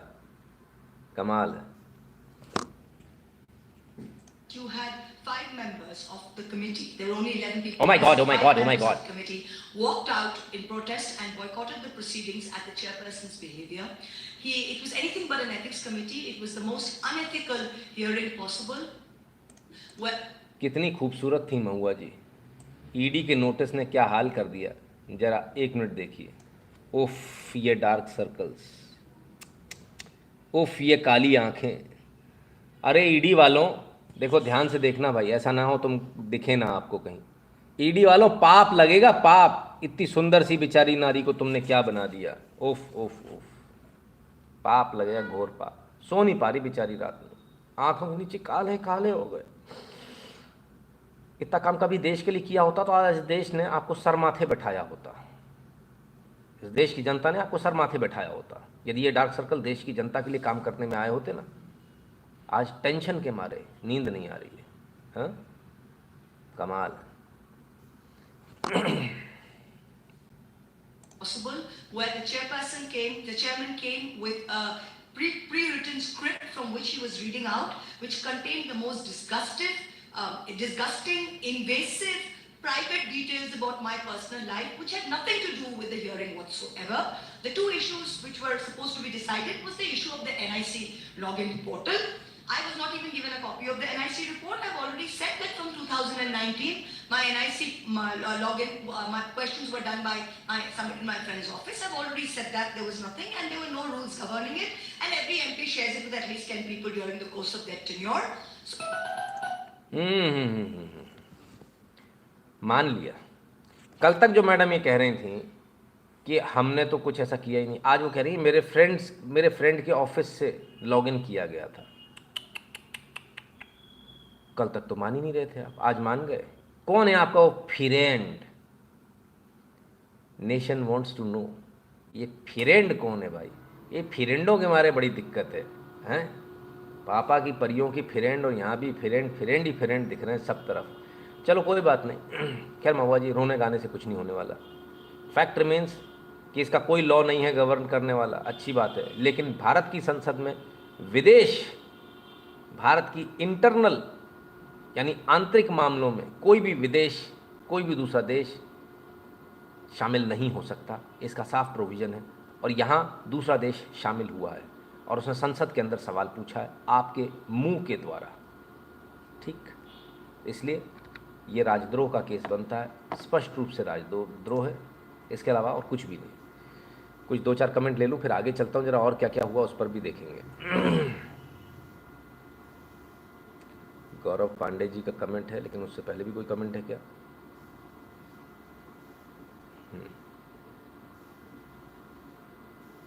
अरे भाई, कमेंट ढूंढना ही मुश्किल हो जाता है। First contribution from my Android phone, बहुत बहुत धन्यवाद भैया। इससे पहले iOS यूज़ कर रहे थे क्या? अमित पांडे, क्योंकि मेरे ख्याल से शायद आप पहले काफ़ी बार कंट्रीब्यूट कर चुके हैं, शायद मुझे ऐसा याद है। अमित पांडे जी धन्यवाद भैया। दूसरे प्रसाद जी, बहुत बहुत धन्यवाद प्रसाद जी। एम सिंह जी कहते हैं every time doors are open inside, बिल्कुल अंदर से खुलते हैं, ये तो उसमें कोई दो राय है ही नहीं, है ना। एक सज्जन थे, शायद एम सिंह जी, शायद आप ही थे अगर मुझे ध्यान ना हो तो, जिन्होंने उस बारे में बात करी थी, वेस्टर्न यूनियन से जो पैसा आता है उस बारे में, है ना। तो जो भी वो व्यक्ति थे वो एक बार कॉल करें ज़रा, है ना। मुझे जानना है कि उसमें आगे क्या हुआ, और कुछ और इनपुट यदि होंगे तो उस पर अपन कुछ काम करेंगे। लॉगिन क्रेडेंशियल देती है और फ़ोन हैकिंग का रोना रोते। नवीन जी देखिए ना, यही तो सबसे बड़ी बात है, लॉगिन क्रेडेंशियल आप कैसे दे सकते हो? प्रसाद जी बहुत बहुत धन्यवाद वंस अगेन। गहलोत जी बहुत बहुत धन्यवाद आपका। तो लॉगिन क्रेडेंशियल आप कैसे दे सकते हो किसी को? हाउ इज इट पॉसिबल, है ना। बड़े फिल्मी हो, हर सिचुएशन पर सॉन्ग याद है। पुराने गाने हैं वो याद है, अब नए वाले तो देखते ही नहीं, और गाने कभी अच्छे होते तो सुन लिया करते थे, आजकल तो गाने भी ऐसे हैं कि क्या ही बोले। तो खैर चलिए, इन्होंने तो रोना गाना खूब कर लिया, लेकिन वो जो पार्लियामेंट एथिक्स कमेटी है जिसको कह रहे हैं अनएथिकल है, उनका क्या कहना है, ज़रा वो भी देख लें।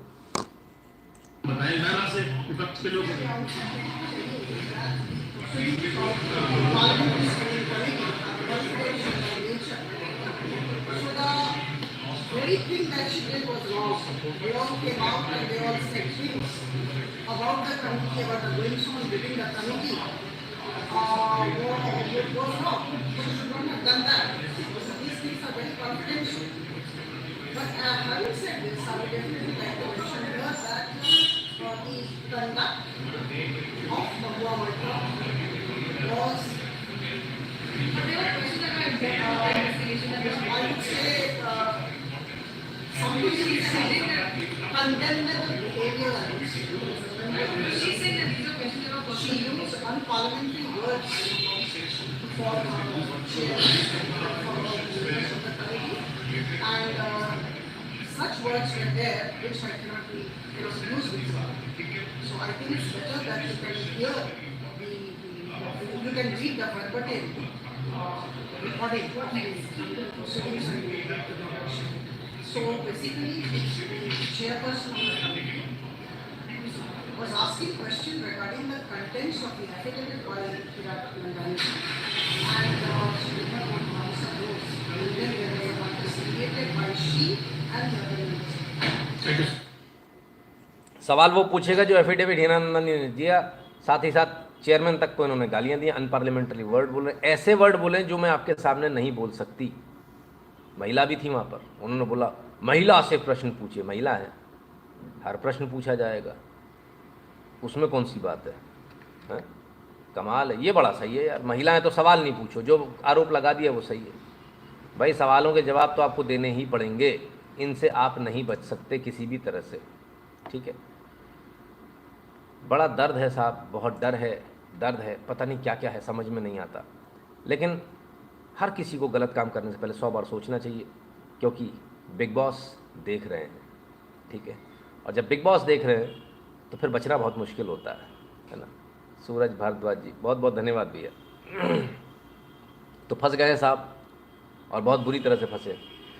चलिए आगे चलते हैं, और आगे चलें उससे पहले 1 मिनट याद दिला दूँ। अरे भैया QR कोड है, किस लिए पता है ना? वो पिछली फीस जिन्होंने नहीं जमा करी है, नहीं कुछ लोग हैं शरीफ, वो बेचारे कर दे रहे हैं जमा, तो कृपया करके आप भी उन शरीफों की उसमें आ जाइए, और शराफत दिखाकर कृपया कर QR कोड को स्कैन करके अपनी फ़ीस भर दीजिए भाई। पिछले महीने की, उससे पिछले कुछ लोगों ने 21 में भरी थी, कुछ ने 22 में भरी थी। हर महीने आपको फ़ीस भरनी है बॉस, ठीक है ना, क्योंकि हम रोज़ आपके लिए मेहनत करते हैं, तो रोज़ हर महीने हम आपसे उसका मेहनताना तो लेंगे ही लेंगे। Nothing is free over here, इस चैनल पे कुछ भी फ्री नहीं। तो कृपया अगर QR कोड को स्कैन करके अपना पेमेंट कर दें, और साथ ही साथ कमेंट बॉक्स में अपना नंबर पहले, उसके बाद नाम, उसके बाद कोई और काम, है ना, इस सीरीज़ में लिखिएगा, पहले नंबर फिर नाम फिर कुछ और काम। गूगल पे, फ़ोनपे, पेटीएम पर 8770720196 इस नंबर पर भी आप अपना पेमेंट कर सकते हैं। nshukla@UPI पर भी कर सकते हैं। जो भारत के बाहर हैं वो patreon.com/नितिन शुक्ला या फिर paypal.me/नितिन शुक्ला GWL पर जाकर ध्यान से अपना अपना पेमेंट कर दें। 2 YouTube channel Nitin Shukla live, दोनों अलग अलग चैनल, दोनों को जो है सब्सक्राइब कर लीजिए, बेल आइकन दबा लीजिए, ऑल नोटिफिकेशन को ऑन कर लीजिएगा। t.me/nshukla, इससे सभी लोग जुड़ जाएँ, वो लोग भी जो एग्जम्प्टेड है, जिनको फीस नहीं भरनी है, वो सब लोग इससे जुड़ जाइए। यदि आप लाइव देखते हैं तो आपके लिए बहुत ज़रूरी है कि आप इस चैनल से जुड़ जाएं। ट्विटर पे NSO365 और @NShuklain 2 अलग अलग आईडी है, दोनों को फॉलो कर लीजिएगा। इंस्टाग्राम कूशर्च, ट्विटर पर @NShuklain, फेसबुक पर नितिन शुक्ला, गैप पर नितिन शुक्ला को फॉलो कर लीजिए। और इसके अलावा 2 गूगल फॉर्म दिए हर एक वीडियो के, हर एक लाइव के डिस्क्रिप्शन में, उनको भर दीजिए ध्यान से, है ना, ताकि कल को हमारा आपका संपर्क ना टूटे। NRIs के लिए अलग फॉर्म है और भारत में रहने वालों के लिए अलग है, अपना अपना फॉर्म चुनकर भर दीजिए, ठीक है। प्रसाद जी बहुत बहुत धन्यवाद भैया। अब चलते हैं आगे और देखते हैं भारत में और क्या क्या चल रहा है। भारतीय राजनीति में बहुत कुछ चल रहा है। पहले उस राजनीति पर चलें, उससे पहले ज़रा देखें, हमने कल आपसे एक स्टबल बर्निंग को लेकर एक वो दिखाया था कि किस प्रकार से पंजाब में स्टबल बर्निंग की जा रही है, खेतों के अंदर जो पराली है उसको जलाया जा रहा है। अब बहुत सारे ऐसे भी लोग हैं जिन्होंने सरकार की मानी वो पराली निकालकर सरकार को बेच दी या उन लोगों को बेच दी जो इसको कलेक्ट करते हैं पंजाब के अंदर। लेकिन पंजाब के अंदर खेल ही दूसरा चल रहा है। ये वो पराली है जिसके स्ट्रैक्स लगाए गए थे, यानी जिसके पहाड़ लगाए गए थे, ये बेच दी गई पराली थी, इसको भी आग लगा दी गई है। आप समझिए बात को, कल जो मैंने आपसे कहा था कुछ गलत नहीं कहा था। Fire breaks out in open crop stubble storage area near Siyanwala village of Firozpur Punjab. Stubble storage यानी पराली, उसमें आग लग गई। बड़े गजब है, बड़ी गजब आग लग रही है। अब इसमें से क्योंकि पराली एकदम से नहीं चलती है, बहुत ज़्यादा धुआं उठाती है पराली, है ना। यही वो कारण है जिसके बहुत सारे ऑप्शन हैं। इससे प्लेट्स भी बनती हैं, आजकल प्लेट्स बनने लगी खाने की, डिस्पोजेबल, बहुत शानदार प्लेट्स बनती हैं और बहुत जल्दी डिस्पोज ऑफ होती है, फास्ट, वो भी बनने लगी हैं। फायर ब्रिक्स बनती हैं, तमाम सारी और इसकी चीज़ें बन रही हैं। कुछ लोगों ने तो कागज़, यानी नॉट कागज़, गत्ता बनाना शुरू कर दिया पराली से, जो आपके टेक्स्ट बुक्स वगैरह में लगता है। तो इसके कई सारे उपयोग है, लेकिन इसके बावजूद इसको जलाया जा रहा है। क्यों?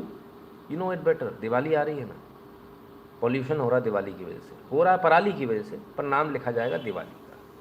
कुछ लोग हैं पंजाब में जो नहीं चाहते कि हिंदू दिवाली मनाए, दिल्ली तक तो उनका जोर चल ही रहा है। मैं तो इसको भी देखकर हैरान हूँ। हमारे यहाँ केंद्र में भी लोग, उनको भूत चढ़ गया इस चीज़ का, नहीं इससे पॉल्यूशन होता है। गजब है भाई। जो आसपास जो बैठे हैं ना, मोदी जी ठीक लोग नहीं है, आप मान लो मेरी बात। हाँ, कुछ मामलों में आप गलत लोगों से घिरे हुए हो और ये गलत लोग सत्यानाश कराएंगे।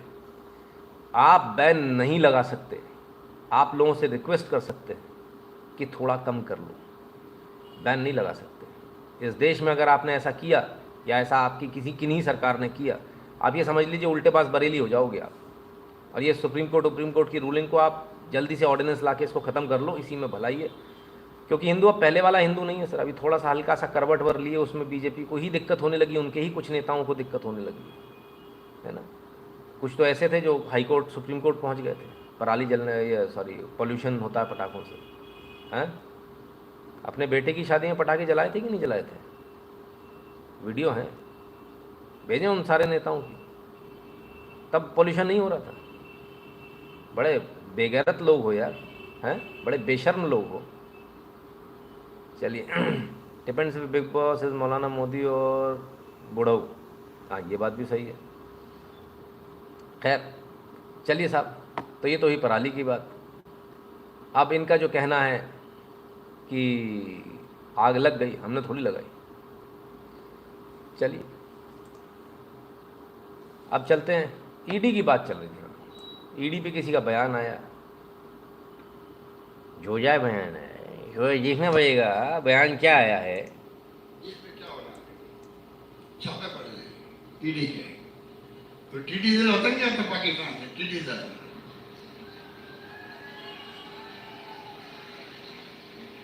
वो टीडी दल की तरह आज का ईडी दल आ रहा है। हिंदुस्तान भर के अंदर। अब तो मेरा बना रखिए, आज एक आर्टिकल पढ़ रहा था, उसमें लिखा कि ईडी का, सीबीआई का, इनकम टैक्स का जो मारक क्षमता थी, होती है, जो मारक क्षमता होती है मिसाइल की होती है, बम्बार्डमेंट की होती है, मारक क्षमता कम हो जाती है तो वार का असर नहीं पड़ता है। ईडी की मारक क्षमता ही कम हो गई और ये उचित नहीं है। मैं दूसरी बात कहता हूँ, हम चाहते हैं ईडी, इनकम टैक्स, सीबीआई की जो एजेंसी है ये मजबूत बने, जिससे कि आर्थिक भगोड़े जो है, मेहुल चौकसी, विजय माल्या, नीरव मोदी लंदन बैठे हुए हैं, 9 साल भरे हुए हैं। अब कोई नए नीरव माल्या, मोदी को पैदा ही नहीं हुए क्या? आर्थिक अपने कोई नहीं कर रहा है क्या? पर उनकी मिली भगत है बीजेपी से, पैसा लेते हैं, बॉन्ड लेते हैं, चंदा लेते हैं, रोक लगा रखी है बाकी पार्टी चंदा को नहीं देगा। इसलिए तमाम ध्यान जो है आर्थिक अपराधियों की बनी एजेंसी ये है, उसकी बजाय ध्यान जा रहा है पूरा पॉलिटिशियन के लोगों को डिस्टर्ब करना। सरकार ने गिराओ, खरीद फरोख्त करो, लोकतंत्र में चुनावी सरकार गिराना, मध्य प्रदेश में, महाराष्ट्र के अंदर, कर्नाटक में, गोवा में, मणिपुर में क्या किया? ये तो आप सबका आशीर्वाद था। चिरासन जगह बच गई जहाँ पे हम मुख्यमंत्री में खड़ा हूँ, ये प्रदेशवासियों का आशीर्वाद था हमारे साथ में। पूरे प्रदेशवासियों ने कहा कि मेरे को 6 महीने रुकना पड़े, रुको होटल में, किसी कीमत पर सरकार खेलनी नहीं चाहिए। ये तो और स्टडी हो रही है, उचित है? लोकतंत्र कहाँ रहेगा?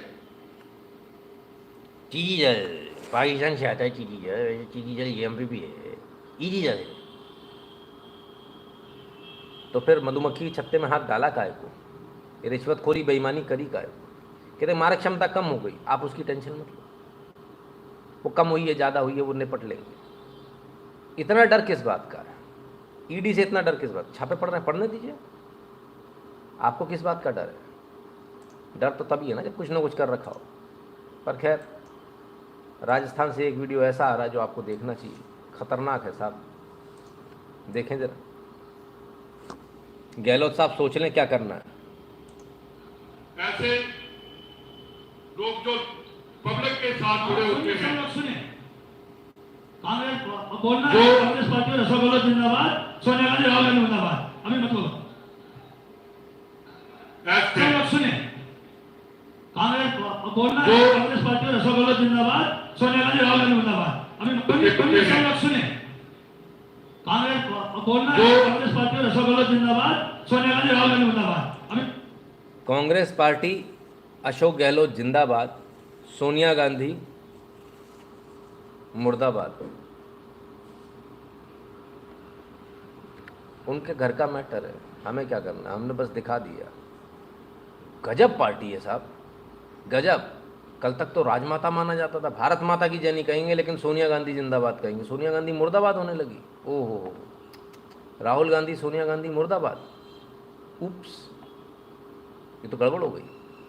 चलो कोई नहीं सर, वीडियो कुछ और भी हैं, ज़रा उनको भी देख लें। और किस तरह से चुनाव जीता जाएगा।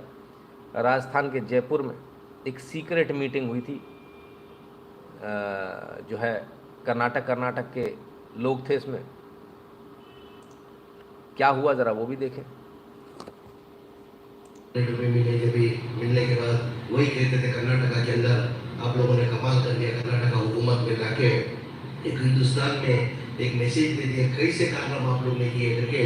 जो भी मेरे को 5-6 थे जो जिलेदार नजर मिले, हर एक यही गुजर थे। कल अमीन साहब के साथ भी मैं बहुत देर उनके साथ वक्त गुजारने के बावजूद भी वो भी अमीन साहब का भी वही ये था, भाई कर्नाटक के अंदर एकजुट होकर मुसलमान कैसे होता। एकजुट होने का मकसद इस तरह इतना ही है, जो 3.5 साल के अंदर जो बीजेपी की जो हुकूमत थी, जो बीजेपी वालों ने जो मुसलमान को जो टारगेट किया, जैसे हिजाब का मसला ले लो, लाउड स्पीकर का मसला ले लो, हलाल कट का मसला ले लो, जाते जाते ये 2B रिजर्वेशन जो हमारा 4% का था, जब हमारे वीरप्पा मोइली जब चीफ मिनिस्टर थे 93 के अंदर जब रिजर्वेशन का था 4% जाते जाते वो भी निकाल दिया उन्होंने। यानी वो देखते हुए अवाम भी बेसार थी और उधर कर्नाटक की अवाम एक डरी हुई हालत में थी। समझ में नहीं आता था क्या करना चाहिए।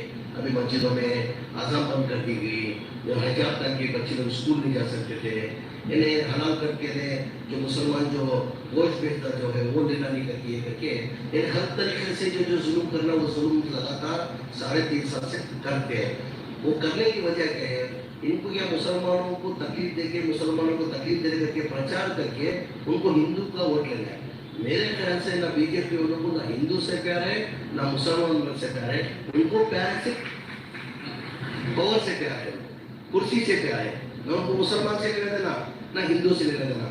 मैं भी बहुत से कंट्री फिरा हूँ, अभी हाल ही में आते आते 2014 के बाद हिंदुस्तान के अंदर माहौल बदल गया। इसके पहले ऐसा नहीं था, अरे कई तरह से 4 मोहब्बत से हिंदू मुसलमान एकजुट होकर हम लोग जिंदगी करते थे।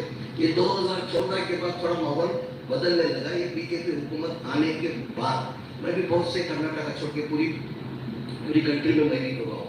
मेरे हिसाब से इंडिया के अंदर खासकर जो हिंदू मुसलमान सिख ईसाई कोई भी इस कंट्री के अंदर नहीं है जो चाहत मोहब्बत से है। मैं मेरे आवाम से चुनाव भी ये अनाउंस हुआ है, जैसा कि हमारे हासिम बर्मा सबसे भी पता है कि हम लोग ने ये चीज मुझे कैसे काम किया, ये होने का मकसद कैसा है, अमीन साहब से भी कर पता था। हम लोग ये लगातार जो इनके जुल्मात देखे हम लोग लगातार 6-8 महीने से इंडोर मीटिंग करते थे। कभी हम लोग दिखा रहे हम लोग क्या करते थे, हम किसको देखेंगे, हासिम बाबा अच्छी तरह से जानते हैं। मैं जो भी हम लोग करते हम लोग हासिम बाबा सबको बताता था। इन्हें हम माइकरण को लेके हर मस्जिद के मौजूद के इमाम सारे कॉन्फ्रेंस में लेके, खासकर इस बार चुनाव के अंदर जो हमारे पहली बार मेरे हिसाब से कर्नाटक इधर कैसा माहौल है मेरे बोलने कर्नाटक के अंदर वो जमात के साथियों को लेके काम के पहली बार तो हर बार हम क्या करें, हमारा 224 कॉन्स्टिट्यूंसी है, अभी तक नहीं सुन रहा हूँ, 224 कॉन्स्टिट्यूंसी के अंदर हम लोग ने क्या कर दिया, टीम बनाकर क्या कर दिया, टीम एक का नहीं बना कर्नाटक का बना 224 कॉन्स्टिट्यूंसी के अंदर नहीं न कोई। तो साहब बता रहे किस प्रकार से कर्नाटक जीता। सारे मुसलमान जो हैं एक साथ हो गए, जमात को लिया यानी मस्जिदों को सबको लिया और एक मौलाना को लेके कन्विंस के मतलब convince in the sense messaging करी सबको साथ में कि इधर वोट करना इधर नहीं, यानी पूरे मुसलमानों का वोट एकजुट होकर एक तरफा गिरा। और अक्सर ऐसा ही होता है और इसलिए हम कर्नाटक जीत गए। कर्नाटक जीतना क्यों जरूरी था, बोले इनकी जो सरकार थी उसने हमारी ऐसी की तैसी कर दी। ध्यान रखिएगा जो इन्होंने कहा, मुसलमान क्या कह रहा है वो सुना रहा हूँ आपको। इन्होंने कहा कि उन्होंने हमारे हिजाब बैन कर दिया, उन्होंने जो हलाल मीट है उसको बैन कर दिया, उन्होंने तमाम हमारी गुंडागर्दियों को बंद कर दिया, उन्होंने जो है हमारे को जो रिजर्वेशन मिलता था वो भी हटा दिया, इसलिए हमने उनको हटा दिया। अब यहाँ एक मुसलमान इस बात को कह रहा है, उसे पता है कि बीजेपी ने उनका कितना नुकसान किया। लेकिन आपके यहाँ जो कट्टर हिंदू हैं, जो कट्टर हिंदू बनते हैं या जो अपने आप को राष्ट्रवादी बनते हैं, याद कीजिए कर्नाटक के चुनाव से पहले उन्होंने क्या गंद फैलाई थी कि बीजेपी ने कुछ नहीं किया, फलाना नहीं किया, ठिकाना नहीं। मुसलमानों को मालूम है कि बीजेपी ने क्या किया। और आपके यहाँ जो इन्हीं मुसलमानों से, इन्हीं मौलानाओं से जो पैसे लेकर बैठे हैं, जो लड़कियां लेकर बैठे हैं, वो आपके यहाँ गंद फैला रहे थे यहाँ सोशल मीडिया पर कि बीजेपी ने तो कुछ नहीं किया। मुसलमान तो कह रहा बीजेपी ने तो हमारी ऐसी की तैसी कर दी थी, हमारी सांस लेना हमारा मुश्किल कर दिया था, ये मुसलमान का कहना है। लेकिन आपके जो लोग हैं उनका कहना है नहीं नहीं नहीं, बीजेपी ने कुछ काम ही नहीं किया। सवाल इस बात का है, जैसे इन्होंने मौलानाओं को सेट किया, क्या ऐसे ही पैसे देकर या किन्हीं और लालचों से इन लोगों को भी सेट किया था? मेरा आरोप बिल्कुल सीधा है, इन लोगों ने इन्हीं लोगों से पैसे लेकर, इन्हीं मुसलमानों से पैसे लेकर आपके साथ गद्दारी की है। ये बिल्कुल सीधा आरोप है मेरा,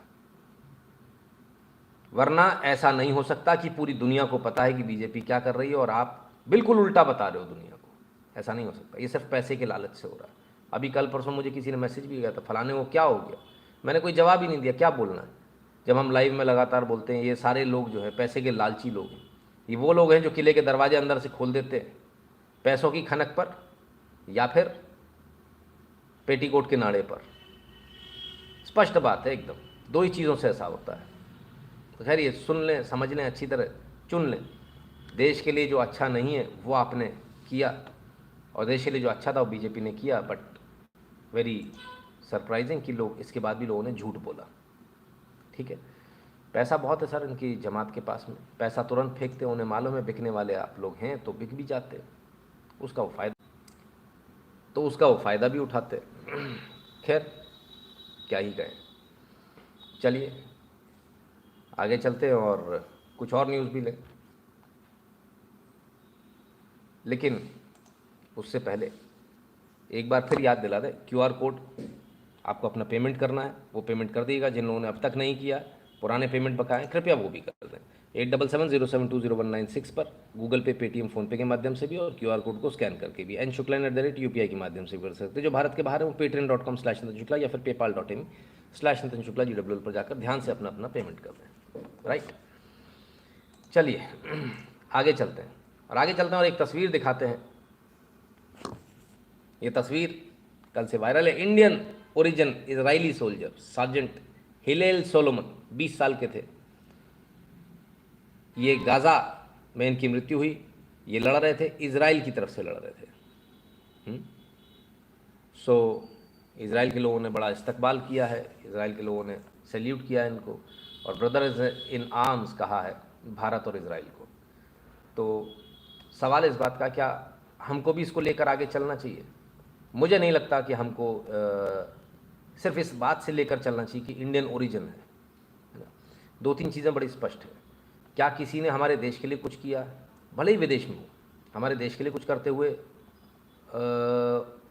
प्राण उनके गए, या फिर धर्म के लिए कुछ करते हुए उनके प्राण गए? यदि इसके अलावा कुछ और कारण है तो मुझे नहीं लगता कि हमको उसको आगे लेके चलना चाहिए या हमें उसे प्रमोट करना चाहिए। ये मेरे व्यक्तिगत विचार है, हो सकता है मैं गलत हूँ। आप कमेंट करके बता दीजिए कि मैं सही हूँ या गलत हूँ। ठीक है ना? मेरा स्पष्ट मानना है, जो हिंदुत्व के लिए काम करे दुनिया के किसी कोने में हो, उसको हम ज़रूर सैल्यूट करें, सर माथे बैठाएं। जो हमारे देश के लिए काम करे वो दुनिया के किसी भी कोने में उसको सैल्यूट करें, उसको सर माथे बैठाएं। लेकिन इसके अलावा यदि कुछ और है तो मुझे नहीं लगता कि उसके लिए हमें कुछ बहुत ज़्यादा ऐसा करने की आवश्यकता है। चलिए आगे बढ़ते हैं। इजराइल के मैटर पर आ गए हम, गाज़ा के मैटर पर आ गए हम। ज़रा गाज़ा का हाल तो देख लीजिए साहब। अरे बेदर्दियों, क्या हाल कर दिया गाज़ा का। बेचारे आए थे, सोचा था कि मारेंगे और चले जाएंगे, फिर विक्टिम कार्ड खेल के बच जाएंगे, 2-4 बम पड़ेंगे, उसके बाद हम सुधर जाएंगे। चलिए भाई देखें। ओ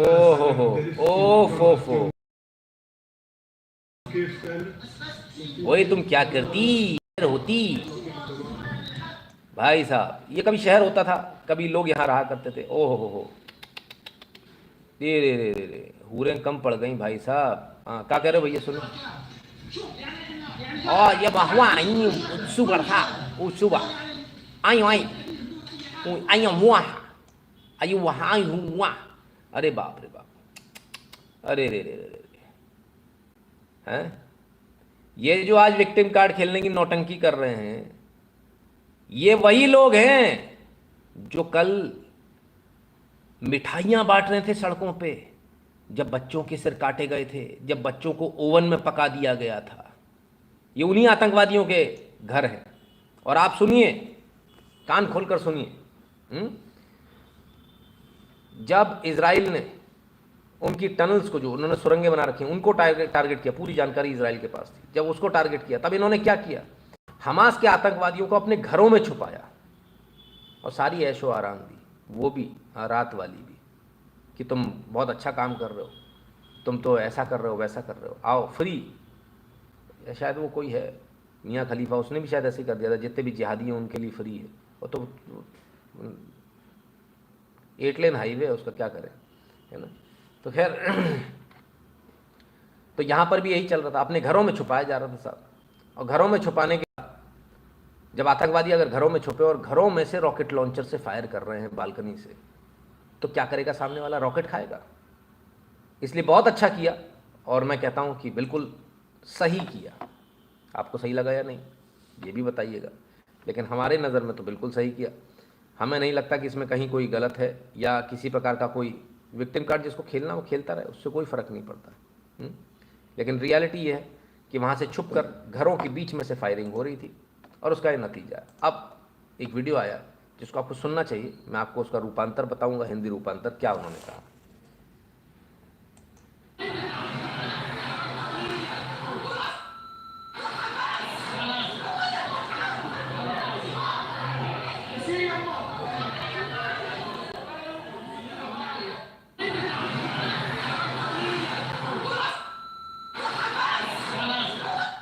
चेहरा इनका ब्लर कर दिया गया, इसलिए कर दिया गया क्योंकि उसको हमास के आतंकवादी मार देंगे। बच्चे मर गए इनके, संभवतः ये 1-8% उनमें से हैं जो जिहादियों का साथ नहीं दे रही होंगी, या जो जिनको मरने के बाद जिन्हें दर्द हुआ। तो कहती हैं ये कुत्ते हमास के कारण हुआ है, सूअर हमास के कारण हुआ है। बच्चा मरा तब दर्द हुआ, दूसरों के बच्चे मार रहे थे तब दर्द नहीं हुआ। लेकिन अब खुलकर गाली दी गई है हमास को। दूसरी एक और मोहतरमा वो भी हमास को गालियां दे रही हैं। तो अब सबको समझ में आ रहा है हमास के कारण ये हुआ। चलो देर आए दुरुस्त आए, सच्चाई मुंह से निकल ही गई।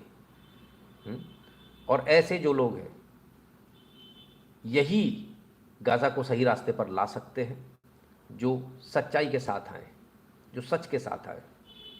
ये बात आपको बतानी ही पड़ेगी दुनिया को कि आपके ऊपर हमला आखिर क्यों हो रहा है और किसकी वजह से हो रहा है। ये उन्हीं हमास के आतंकवादियों की वजह से हो रहा है जिनको कुछ लोगों ने अपने घरों में छुपाया था, अपनी बेटियां भी दी थी। हवा में नहीं बात करता सर, जो बात है जेन्युइन वही करता हूँ। ठीक है ना। उनकी थकान भी उतारी जा रही थी, बहुत लड़ रहे हैं, काम कर रहे हैं, हाँ, मज़हब के लिए। तो खैर अब इन माओं का गुस्सा फूट रहा है और गालियां दे रही हैं हमास को कि हमास की वजह से सब कुछ हो रहा है। तो क्या हमास रुक जाएगा? ना, ऐसे कैसे। लीजिए साहब, ड्रोन है और हमास का ड्रोन है। इजराइल के सोल्जर्स नीचे बैठे हुए हैं और ऐसा ही यूक्रेन में भी ड्रोन्स का इस्तेमाल किया गया था रशिया के खिलाफ। देखें ज़रा, ये गया साहब, एंड बूम, ओह, कुछ इजरायली सोल्जर मौके पर ही ख़त्म हो गए। ये गया और एक बॉम्ब ने ही खेल कर दिया। ये गए खलास, बाकी भागे इधर उधर, कुछ बचे। और जब इस प्रकार के ड्रोन हमले हुए थे तब रशिया ने एक ऑर्डर जारी किया था अपनी सेना के लिए, जो आप सबको मालूम होना चाहिए कि सैनिक कभी भी एक साथ नहीं बैठेंगे, खाना खाते में भी नहीं, दूरी दूरी पर बैठेंगे। कम से कम 20 फीट की दूरी होनी चाहिए एक से दूसरे में। वो इसीलिए किया था ताकि ऐसे ड्रोन हमले से उनका नुकसान कम से कम हो, ज़्यादा ना होने पाए। और आप खाना खाने भी या आप टॉयलेट के लिए भी अगर अपने टैंक से बाहर निकलेंगे तो टैंक का जो ऊपर का जो डोर है, जिसे कैप बोलते हैं, उसको आप बंद करके ही जाएंगे, खुला नहीं रखेंगे। तो तमाम सारे ऐसे ड्रोन हमले होने के बाद रशिया ने ये आगाह किया था, लेकिन इजराइल शायद इससे कुछ सीख नहीं पाया, सीखना चाहिए था। खैर बहरहाल, तो हमास तो अभी भी जारी है, हॉस्टेज भी उसके पास हैं, हमले भी कर रहा है दबाकर। इतनी दम कहाँ से आ रही है? Western media using swastika word to target us. नहीं, उनको बताइए आप ही का क्रॉस है वो, है ना, ठीक है ना। चलिए, तो और देखें आगे और क्या क्या चल रहा है। जो लोग बर्बरता भूल गए उनकी बर्बरता दिखाने के लिए अब नया तरीका ढूंढा है। जो बच्चों के जो स्ट्रॉलर्स है उसमें जो है कफीर बिबास किडनैप्ड, एरियल बिबास, अवीव अशेर, ये बच्चे जो किडनैप कर लिए गए हैं, जो हमास के पास हैं, इनके लिए अब नए तरीके से लोग दुनिया को दिखा रहे हैं कि कितनी बर्बरता है हमास में। लेकिन फ़ायदा क्या है? जैसे पहले फाड़ दिए गए थे, ये भी फाड़ दिए जाएंगे और इन बच्चों का ये जो गाड़ियाँ, ये भी लोग ले जाएंगे उड़ाकर। लेकिन उसका भी उपाय हो गया, बार बार फाड़ रहे थे ना। आइए वीडियो देखते हैं, हर चीज़ का उपाय है।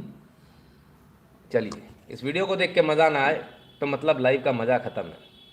Guys, these people are putting razors in these papers because people are snatching them out, and this is what's going on right now. Tell me who the fuck the real terrorist is. Who's the terrorist? Who does this? Who puts razors on fucking papers? People are snatching them out because we know where the terrorism is coming from. 6,000 dead kids. Okay? Now let's do the shit out of them. Guys, these people are putting razors in these papers because people are snatching them out, and this is what's going on right now. Tell me who the fuck the oh baby, ओले baby, so bad.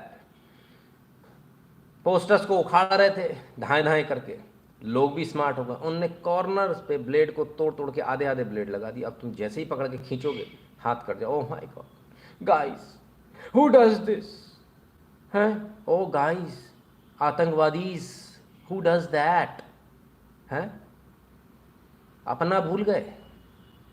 बहुत अच्छा किया। और जिसने भी idea निकाला 21 तोपों की सलामी, शाबाश, बहुत बढ़िया। मैं कहता हूँ करंट के 2 वायर भी लगा दो उसमें, चिपक के ही रह जाए वहीं के वहीं, लोहे का पोल तो है ही।